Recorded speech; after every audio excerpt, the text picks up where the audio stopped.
Hello and welcome, and in today's video I'm going to be sharing with you the top 10 most legendary Ark Tames. So without further ado, let's get straight into it. In at number 10 we have got ourselves the Crystal Wyvern, and this creature is here simply because, come on, it's the Crystal Wyvern. Compared to the normal Wyvern, I find it is just a much better creature, and it is so much better for me that I have to put it on the legendary creatures list. It's kind of a marvel, a miracle, if you will, that this creature is actually in the game. A Wyvern, and even a better version of the Wyvern that is significantly easier to tame than the normal Wyvern, and also just generally a lot less hassle on servers, as a lot less people tend to be on Crystal Isles than maps like Ragnarok. Ragnarok is actually the most popular Ark map out there, at least I'm still confident it is. I'm not sure where Fjorda is at, but I'm pretty sure Ragnarok is still the king.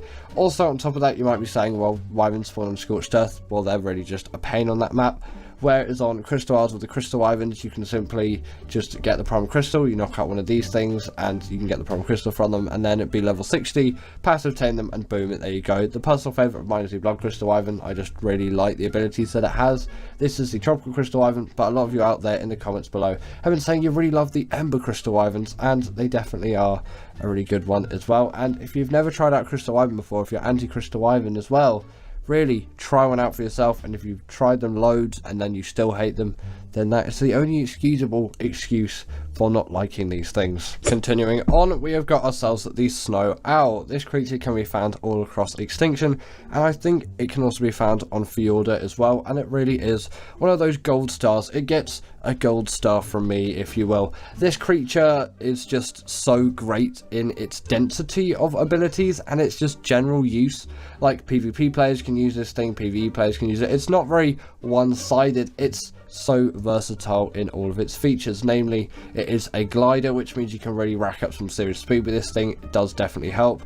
Yes, Managamas have a lot of speed on them, but still you can actually gather quite a significant amount of it with a creature like this. You're not really missing out too much. They can't quite get to the same speeds, but still there's a lot more control, I find, in a creature like this, at least at my current skill level with flying Managamas. They also do kind of have a UV heat seeking. It's not UV, is it? It's infrared, it would be for heat. Either way, they have a infrared heat seeking ability where they can see heat coming off of any organism, and I'm not sure if just general hot things like lava show as well, but that should just be pretty obvious anyway. You can kind of use it like a night vision camera as well. Also, if you level up down on these things, not only can they fly longer distances, but you can also heal up creatures with them, which again is just going to make these things really nice to use. It is ideal to have a creature that can heal others in this way. Like, yes, the Daedon does definitely do a good job at healing creatures, but I find the Snow Owl just has it better. And also with Snow Owl pellets being useful for gadgets as well, to get some insane loot out of them. They really are so versatile, and you should definitely use one of these things at some point, considering just how easy they are to tame. So, a fan favourite of many at the moment, and obviously just ever since release. It's not really a trend thing. This has always been at the top of many lists ever since it was launched. I'm not actually sure when. It's a 2023 creature. It released at some point in that time, I think later on in the year, but it could have been earlier on as well. Again, my mind is really not the most up to date with things like this. Time goes by so fast, doesn't it, really? And you look back at all these things and you're like, actually, when was that? Either way, the Running can be found on the island and also the Lost Island, and I find on normal Ark these creatures are quite rare, whereas on ASA they're a lot more abundant. I don't know what it is. Is it just like how the spawns work, or is it just some kind of placebo where I'm just like, oh yeah, more are definitely spawning, when actually no more are spawning? I haven't really played much ASA anyway, so it's not that I've played more.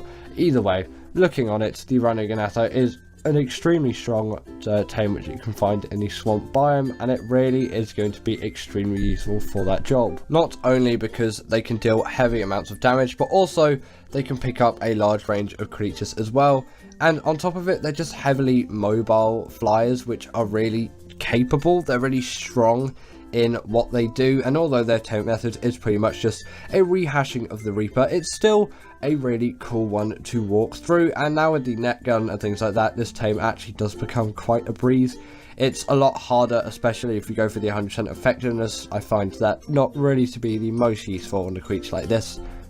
That's just my personal preference though, but you know, you might think differently. Comment your thoughts down below. Are you a pro 100% effectiveness on running Ganathas or against it? Because it seems to me a lot more effort than it's worth, and they're really not that difficult to tame anyway. Just get yourself the highest level one that you can find and tame it. Just normally, you don't need the 100% effectiveness.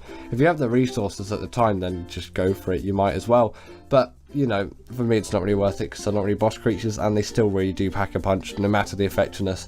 But it obviously does matter on the level. Some really low level ones tend to really lack in the health department. In at number 7 we have got ourselves the Ark Tames. This creature is here, as for me it is just one of those kings. I can't live in Ark without an Ark Tames in the map. Spawns all over the island and really is a popular one among many, including myself. It is so capable of gathering things like metal, crystal and obsidian, especially considering it has weight reduction on them. Obviously it's not going to be doing the gathering, but it's going to be doing all of the heavy lifting and the carrying. Obviously you can pair it with Nanki and a Dodic, and then you can gather all that metal, crystal, obsidian, stone, thatch, wood, even depending on what creatures you're using. So there's a lot of versatility you can get out of a creature like this. Also, people do give them a bit of a bad hit sometimes for their slowness, whereas actually I find they're not the slowest things out there, and especially considering that you've got a very high stamina and very high weight stats, they are a lot nicer to use than something like a Pteranodon in my opinion. Yes, they're not as fast, but you don't have to take as many breaks, especially if at the time you don't really have a very high level Pteranodon, because you tend to be taming lower level ones as they're kind of first flies in the game, but obviously you will get some higher ones later on. But still, even with 150s, I find they're a bit lackluster in the stamina and weight department still, whereas the RGs really aren't, and you can really push with an RG. On top of that as well, their saddle does act as a portable smithy, which is just a really nice addition to have, and also a nice regen buff is gained if you kill something or if you just eat any general dead corpse. Now, I'm sure you all did expect this creature to be on the list, and yes, we have got ourselves the Shadowmane. This is just one of those creatures where it is so improved from something like the Thyla. It kind of seems a little bit mental why you'd still be using those, apart from their climbing ability and also just general accessibility. I'm not saying the Thyla doesn't have any use anymore. You can still definitely use it. It is a great creature. It's not like it's had all of its abilities stripped from it, but there's just less going for it now since this creature's been released. And I know it's been released for a while, but still, you know, the Thyla's been around still for a lot longer than this thing. It is fast, agile, can go invisible, has the hydration buff, deals tons of damage, has natural armor, and no saddle is required. And although the tame methods can be an absolute pain pretty much all of the time, they are really nice to have, and also they're pretty decent underwater as well, which you might not expect, but you also might expect considering their code name in the game is Lionfish Lion. So, you know, they better be good at swimming, and they definitely are. Really great boss creatures as well, and just general all-rounders. They've got the mobility, they've got the damage, they've got really everything going for them in a small carnivore. In at number 5, we have got the Bloodstalker, and I put this creature here as I find it is so useful for doing any kind of like underwater exploration. And I know you can get Megalodons and Mosas and Basilos and all those creatures to be able to explore those underwater environments, but I find with a creature like this is the top tier one out there. I have found nothing better ever since I started using it. Firstly, it can skim over the top of the water, and also once in the water it has an incredible amount of speed, and you can see all the aggros of the creatures nearby as well, so it really does generally benefit you. And I'm not sure if it has the kind of neutral mode as well. I haven't actually used these things within the past week, and my brain is failing me because I've had some other musicy stuff going on, if you were wondering, by the way. Either way, these creatures incredibly great for underwater travel, but also just incredibly great for normal travel as well. They are so ideal for general travel as long as you have some kind of elevation in the area. It's not going to work on just flat plains, but they still do have a decent amount of speed in them walking, although it can be a little bit of a drag, and there's some better creatures out there just for walking across flat plains. You can find some creatures which will vastly excel compared to the Bloodstalker in that asset, but this has other uses. Also, on top of that, they actually aren't the worst damage dealers out there. You definitely wouldn't be bringing these things into boss fights. I'm not even sure if they're allowed into boss fights, probably not, considering their like grappling abilities all around, but they're not actually the worst damage dealers. And you can actually, if you get a high level one, deal some pretty decent damage to some enemies. You'd probably be surprised, actually. Now, I'm sure you expected the Desmodus to be on this list. Come on, it is the Desmodus after all. Probably my favourite or second favourite glider, really, considering what's coming up next on the list, although that one does work slightly differently as it's technically not a flyer, and although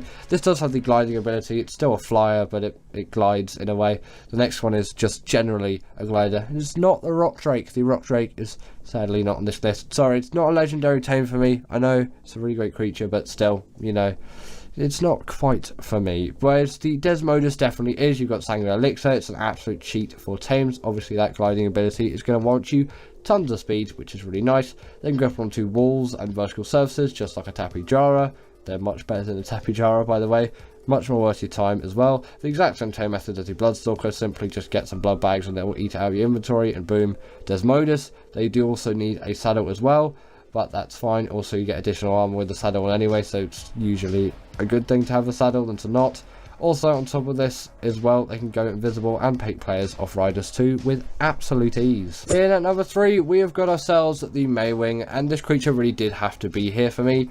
Come on, it is that cute Platypus glider which has an incredible amount of speed and incredible amount of use in the traveling aspects. They really are OP creatures for this, especially considering you can get them around the time that you'd be getting yourself a raptor. They are some of the most OP creatures considering how early on you can get them in the game, and if you have access to them, I implore you, please get yourself some Maywings and start training on them and get good at flying them. They might seem a little bit difficult and a little bit clunky, a little bit quirky at first, but trust me, once you get used to them, you are never going to want to turn back from these things. They are the ideals, and it's actually nice when you just transfer one onto your server in ASA. There's just a lot more that you can do on the island once you've got a Maywing on the map. Just travelling is so much easier. You thought Pteranodon was fast. Look at the Maywing. These things are absolute zoomers across the map. Not on the generation standard though, that's a different thing. Either way, also these things act as a portal feeding trough as well. Just great if you like your breeding. Also, these things can skim across the top of water, and they're pretty good barrier gatherers as well with that cute belly flop of theirs. Really useful, great legendary tames. In at number 2, we've got ourselves the Reaper. This creature has to be here for me. Come on, it's the Reaper. This invented that pretty weird and very innovative and interesting taming method that we all know and love from the Rhino Ganatha. Obviously, it's basically just a reskin of it, but essentially this is the creature that started it, and for me, it is so much more legendary. Just taming a Reaper for the first time is probably one of the coolest things that you can do in the game, especially if you don't want Aberration. Or Gen 2 feels a little bit like a cheese because it's so easy, unless you obviously still do it the normal way, but still it just generally is easier because you've got flyers on that map and you've got gliders and all of those things. I know you have the Rock Drake and Aberration, but still you're very limited for traveling creatures on that map, and they're so deep down under in the depths that it really does add a lot of good sense of progression once you actually finally get one of these things. And even once you tame one, or once you're impregnated by a Reaper Queen, you still want to come all the way back up into safety, and it's just such a long endeavour, but such a fun one, and I definitely implore you to do it. Once you've got one as well, you can deal tons of damage. You feel on top of the world. These creatures are definitely well worth it. Yes, you've got Gigas and Crocodrontosauruses, and they're legendary in their own way, but not as legendary as the 10 creatures on this list, and certainly not as legendary as the Reaper King. And finally, in at number 1, we've got ourselves the Deinonychus. This always tops the list for me. I don't know what it is about this creature. Well, I do, obviously. It's on here in at number 1 spot, and I'm going to talk about why I love it so much, but it's so interesting how this creature has really gripped me as an Ark player. Firstly, they've got tons of speed and mobility. It's insane, actually, how much speed you can get on these things, and they take no full damage, which is just really great for me. I know you can just dismount just before you hit the ground, but you lose a little bit of immersion there because obviously you wouldn't really be able to do that in real life. Just the smoothness and fluidity of not having to do that really does benefit you, and you can just absolutely tear creatures to shreds with the bleed ability, especially considering that you can grip onto them and do this as well. You can even do this to bosses, which is insane. You can shred through bosses so quickly, especially considering these things also have the pack buff. They really do have everything going for them apart from the hydration buff and underwater exploration, but you don't really need that for this creature. creature. So yes, maybe it's not the perfect all-rounder, but there's no creature which really does fill all the assets, while you might say the Shadowmane does a similar thing. It lacks in the bleed ability, and it also does lack a climbing ability, which the Deinonychus has, and it also lacks the no full damage, and on top of that as well, they can't deal the bleed damage, obviously with the bleed ability, which the Deinonychus and the Thyla can, but the Thyla isn't even allowed into bosses, so we're going to outrule that one completely. So yes, the Deinonychus really is the most legendary creature for me. Very easy tames as well, and so worth it. Out of every creature in Ark, this is the one which I will be taming the most. The 10 most reliable Ark tames.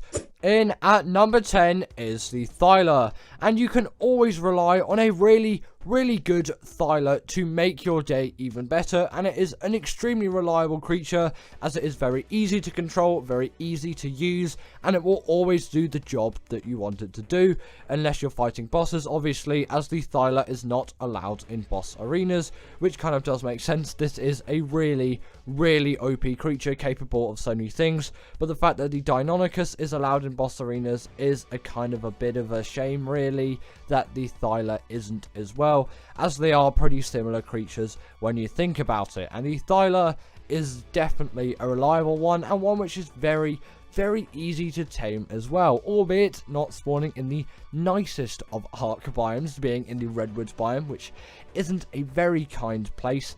But compared to some other biomes that you'll find in Ark, like the swamp, even on the islands, the Redwoods is a much friendlier place. And the fact that this is a simple knockout tame, and it really isn't a difficult to figure out tame, or really a difficult tame, especially with the net gun. Obviously you don't have that on ASA, but on ASC you do, and even with a basic trap as well. They are really simple tames, really easy to tame. The only thing you have to avoid is just them pouncing on you when they're in the trees, but if you take the right precautions, these things are really easy to tame, and I can't stress that enough. And also on top of that, their saddle level isn't too high as well. They're really quick, they're really agile, they're really mobile, they can climb so many surfaces, which makes them really great reliable travel mounts. They have a great weight stat as well, which is another really useful thing for even something like a carnivore to have, especially one of this size, as you will be lugging around some gear or resources or whatever you are actually going to be lugging around or using this creature for in general. And obviously through all of that, they will still give you all of that necessary damage which you require. The Thyla is honestly an insanely great tame, one of which you should tame as soon as you can. Next up, we have the Theri, and the Theri is one of the best creatures you will find out there in Ark. Nothing can really compare to the Tickle Chicken's reliability in terms of all of its harvesting and its gathering. This creature is just so useful for so many things. The fact that it can gather loads of fiber is an absolute godsend. The fact that it can gather loads of wood and thatch and berries and loads of meat as well, as it is great at dealing loads and loads of damage. But what would you really expect from those absolutely massive claws of which it yields? The Theri is an insanely great creature for so many things, and it is reliable for everything. It is easy to control, easy to tame, albeit its taming does take a little bit longer compared to some other tames, and you wouldn't expect it to take that long for its size, but it is mainly because it is a herbivore, and herbivore tames do generally take a little bit longer. Obviously, unless you have vegetables or kibble, then it will be pretty much the same as the carnivore tames. And also, its saddle is unlocked at level 69 too, which is just a nice little bonus. Nice. And also on top of all of that as well, the Theri is great for killing the dragon on the island, as it is a herbivore, and the dragon's fire ability deals an obscene amount of damage to carnivores, so the Theri is pretty much your best friend when it comes to that boss fight. Right, next on the list we have the UT, and the UT is one of those creatures which I will always need for any boss fight that I may be doing, unless it's the Moda, as this thing really doesn't go underwater very well, but that is not what you're going to be using this thing for. You're going to be using this to be that creature that you ride on, especially on single player when you're doing the bosses. You send your fighting creatures in, you keep the Daedon by your side, and you just use those incredible rules that it has, and it will work every time, and it is so easy. No matter your Ark skill level, the UT will be a really reliable creature for you. There is no way which you can get the UT wrong. You simply just have to press a button and it does a thing, and then 30 seconds later you press that button again and it keeps doing that thing, and your creatures are going to be even stronger, and in some cases, if you use the Fear Roar as well, it will debuff the enemy creatures, even though that doesn't really apply for bosses as they are creatures of great size and there is a size limit on what the Fear Roar applies to, but still a very useful thing in just general combat around the Ark map as well, especially for creatures which are smaller than the UT, which I think is around the size limit, and definitely for PvP raiders on Pteranodons. But just before we continue, make sure to hit that like button and the subscribe, as it really helps out the channel. Now, the Anki is obviously one of the most useful creatures that you will encounter in Ark, and it is by far the most reliable way to get all of that necessary metal, which is by far one of the most important resources, if not the most important resource in Ark. You are going to use that thing so much for tools, weapons, armor, structures, saddles, you name it. Metal is going to be used, and you need to gather that metal in some way. And obviously you can always use the metal pick and the metal hatchet, but the Anki is going to gather even more metal every single time with the exact same reliability every time, so you always know what to expect when gathering metal with this thing, and it is just so nice to use and so easy to use that, again, like the UT, you can't get this wrong. You press a button and then boom, absolute insane amounts of metal. And you can definitely put the Dodic in this position as well, as both of those creatures are really reliable, easy ways to get resources quick, fast and easily, and definitely creatures which you will need to use at some point, especially if you're playing solo, to get all of that progress done quickly and efficiently. And these things are definitely going to help you out on that Ark grind. Now, the Basilo is a creature which is probably the best ocean tame in Ark. There is nothing to me which really does compare to this creature in terms of its uses and reliability. This is the best creature out there for doing any kind of underwater caves, although it does have a depth limit, which is a little bit sad, but it kind of does make sense, and it adds an essence of realism to this creature as well. But the reason why it is so reliable in the ocean is mainly because of one ability which it has, which pretty much no other Ark creature has, even to this day, but the Facilosuchus will have that ability. And actually, I don't even know if it's in the game at the moment. I think it is. It might be on ASA the Island. I'm not really sure, and I haven't tamed one of those yet. And the Basilo is available to all Ark players, so that is why it is on this list. It is immune to eels and jellyfish and all of those kind of creatures, which is an absolute godsend when it comes to Ark, as they are the most pesky creatures in the ocean, and there's really no way to get around them, apart from when you have that legendary Basilo, as you can simply just swim past them and they can't do anything to you. So relaxing. In at number 5 is the Barry, and this is by far the best creature out there for doing any kind of cave runs, and especially on ASA at the moment, as the island is the only real available map to the general public at the moment. Obviously Spartalfheim is there as well, but that is a little bit of a janky thing to get through, and I'll not talk about it again in this video as it is not really relevant. In terms of the Barry's abilities, like I've said, this is the best caving creature out there because of its size. It is just so good at getting into caves, and it is so reliable, as every time it will get into that cave and it will do the job you need it to do, which is to get you to that cave artifact, and then that you can retrieve it safely and get out of the cave with no deaths. First try, no issues, no problems. And obviously some of the caves, like the insect cave, you may want to use something like a Megatherium, but you'll need to use a mana of cryos, and the fact that this thing is so convenient that you can simply just walk it into the cave and then walk it out, apart from obviously that one ice cave where literally no creature will fit. It is so convenient, and it has a wealth of abilities to help you along the way as well, like its spin ability, which you may have just seen there, which can stun creatures up to the size of a Megalodon. Definitely a cool ability to have, and definitely a really reliable, insanely great caving creature.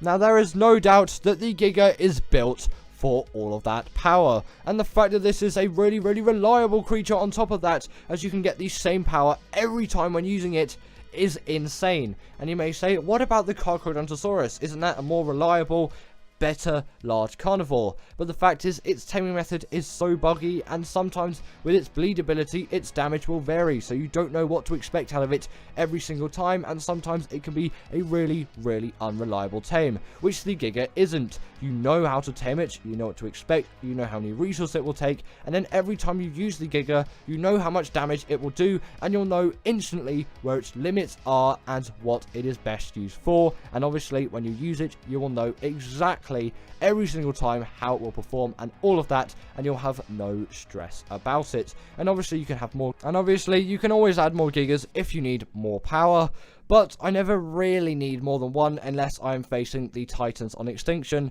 Then I will definitely use more than one, as one simply isn't enough. And the only thing really to be careful for is their rage meter, as that's the only thing which is slightly unreliable about them, as if they take too much damage, they'll kick you off and simply kill you. So definitely be very careful when using the Giga, obviously. But apart from that, it is the most insane Carno you will see.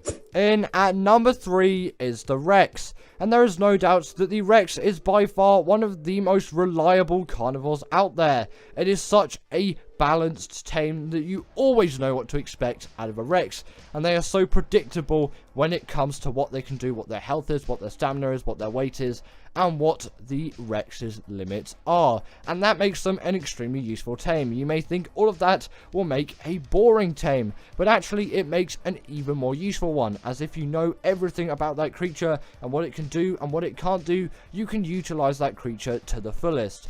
Obviously, the Rex isn't going to do what the Giga or the Carcharodontosaurus can, but it can do a lot, and especially when it comes to bosses, where Gigas and Carcharodontosauruses are not allowed into the boss arenas. And especially on maps like Gen 1, the Giga is great for the Master Controller boss fight, especially with X-Rexes as well, as if you have Gen 1, you should definitely cash into those X-Rexes, as they are an even better version of the normal Rex, just with a little bit of a buffed ability, which is, I think, minus 25% in terms of damage that other creatures will deal, and plus 25% on damage reduction. So it is an extremely useful thing to have, and actually, on second thought, it may just be 125% extra in terms of damage reduction, which is good. Obviously, you get that extra 25%, and it just makes that creature a little bit stronger, and it gives it the extra special edge. But the Rex is definitely a reliable one